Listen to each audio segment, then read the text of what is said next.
We're gonna start with like your cutting board. So you should have a large cutting board. The thing that you always need to think about is making sure that your food is not moving around on your cutting board and that your cutting board is not sliding around. So one thing that you can do is you can put a wet towel, I just have a wet paper towel, underneath your cutting board, and that will help it slide less, especially if you have like real slippy countertops. I also really hope that none of you have a glass cutting board. Glass cutting boards are not good for your knives, so we're not going to use those. They're really cute, but they're not good for your knives. Today we're going to be using two different types of knives. We're going to be using our chef knife and our paring knife. Your paring knife is for small motions. You can get your hand around it, you can, jab it, whatever. And then your chef's knife, this is not a super fancy chef's knife. I'm using it to prove to you that you don't need like, $170 knife to make good food. So your chef knife, the important thing about it is that it has this clearance from here to the cutting board where your fingers can be. So if you look at different types of knives, for example, this one doesn't have clearance for me to like really get my fingers under and not hit the cutting board. So they're used for different things. So that's why we're using a chef's knife. Your chef's knife, you'll see, if you see professional chefs, they really only use like 1 or 2 or 3 knives. So if you learn how to use your chef's knife, you're pretty much gonna be like at the professional level. Don't tell any chefs I said that. Did anyone get to sharpen their knives? You learn when you use a sharp knife how often you're gonna really need to sharpen it. As a home cook, you're probably gonna sharpen it a few times a year. If you ever cut into something and you're like, this is not good, this knife is not good, sharpen it. You're not gonna mess it up, especially if you're following the instructions on the sharpening tool that you're using. I did wanna mention really quickly this is not a knife sharpener per se. This is a honing rod, a honing steel. It goes by those 2 names. And what this does is this realigns your blade. So as you're chopping, the blade is microscopically at the end of the blade, there's like a bunch of little pieces at the end. And as you use it, they kind of like go out of order and they get like misaligned. And when you use this honing steel, it just realigns the little tiny microscopic edge of the blade and realigns it so that the sharp part is not bent to the side anymore. It's like straight. I'm just gonna demonstrate really quickly. So you can hone your knife before every time you use it. So I'm just gonna really quickly demonstrate the technique for honing. To hone your knife, you are going to hold it at between a 15 and 20 degree angle. And the way that we calculate this is by holding the knife at a 90 degree angle, then having that and having it again. So that's the angle you want to hone your knife. And what happens is you start at the butt of the knife and you move the blade along the honing steel to the front edge of the knife.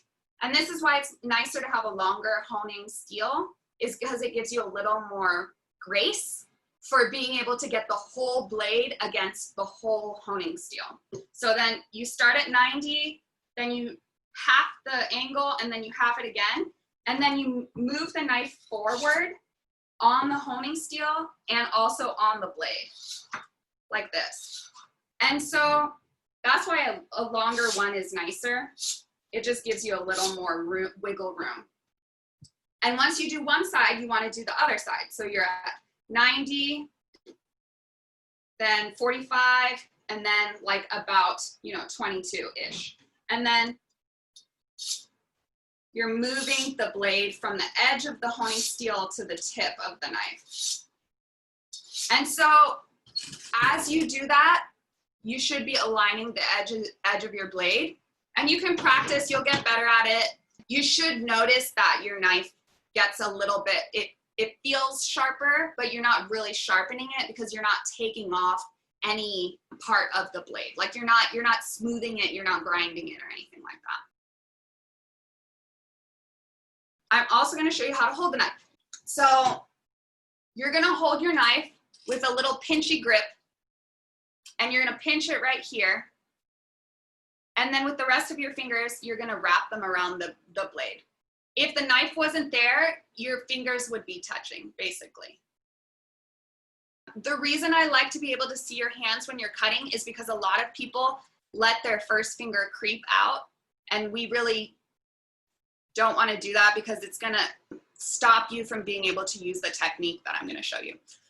So the technique that I'm going to show you to cut your veggies is, I think of it like a little wheel. So your wrist is going to be like that, the center of that wheel.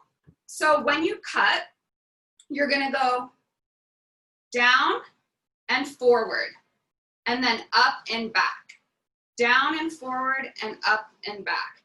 So your knife is going to be moving horizontally back and forth along the board, and you are basically like that. It's kind of like a train, right? You're the what's that thing that makes the wheels go forward? Whatever that thing is. You're going to do down and forward at the same time. So down and forward and up and back. And your knife blade is always going to be touching the cutting board. Down and forward and up and back. And mostly, when I do this, it's mostly like this part of my blade that's really touching the cutting board the most. Down and forward and up and back. And then I guess I can turn a little so you can see what it looks like from the side. So that's what that is the one thing I want you to be thinking about the whole time that we're chopping. Don't worry about if your carrots are warm enough. Don't worry about if, the water's boiling. Like, it'll be fine. Promise, I promise. So I really want you to think about just the cutting part of this. Now, the other hand is also really important, and I'm going to teach you about the claw. The claw keeps your fingers on your hand. It is our protective mechanism to keep us from cutting our fingers. So, this second joint, this second knuckle is going to butt up against the knife. And look, it doesn't matter how many times I do this, I'm never going to cut my hand.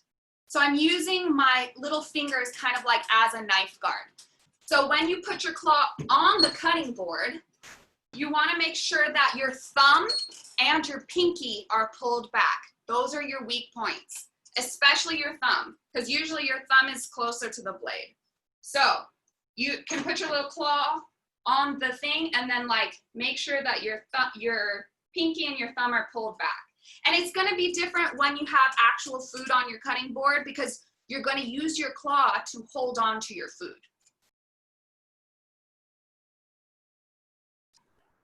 We're going to do one more talk about cutting and cutting safety. So your ideal is that when a food is on your cutting board, it's not going to roll around. The way that we achieve this most of the time, especially with round things, is to cut them in half. That way, when you tilt or when you're chopping, see how the one that I didn't cut in half is moving all around the board, and the one that I cut in half stays exactly where I put it. That's what you want. You want your food to stay. Okay, so that's what you want to think about. Everything that you're cutting, you want to think about, how can I make this not roll around on my cutting board? Because if it's not rolling around, you're probably not going to cut yourself. Remember your claw too. So this is a really good food to practice your claw on because it's not as vital that you hold the food still with the claw. So you can really think about how you're keeping your thumb out of the way, and just you slide your claw back as you're moving through the food, and that kind of acts as a marker for your knife to where you're slicing. So ideally, your knife is going to just follow your knuckles. Hannah has the right idea. She has a bowl next to her cutting board, and as she's cutting, instead of leaving the stuff on her cutting board, she's making room for herself to work by putting the chopped stuff into a bowl. We're gonna be using this bowl, you know, for all sorts of things. It's just like a temporary placeholder. Am I remembering from that we're not supposed to scrape everything off the board with the knife? You can use the back end of your knife, but you don't want to use the sharp end of your knife, and you don't want to drag it across your cutting board. So if you're going to drag anything across your cutting board, drag the dull back end of it.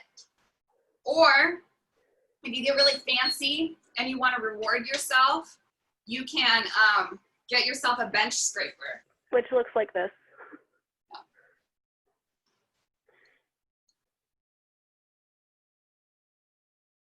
Will you please tell everyone about washing and drying your knife and how important it is and what the protocol is? OMG, do not leave your knives in the sink, especially if you have roommates who might do something stupid with them, like put them in the dishwasher. Don't put them in the dishwasher. Knives are special babies, and you have to protect them and their integrity with all of your might. So as soon as you use the knife and you're done, you have to wash it and dry it and put it away. Don't leave it to chance. Don't leave it around where someone might find it and be like, ooh, a knife. Just, you know, put it to bed and love it a lot and take it very seriously, because the knives are serious. Thank you so much. That was Michelle Aiken, everyone.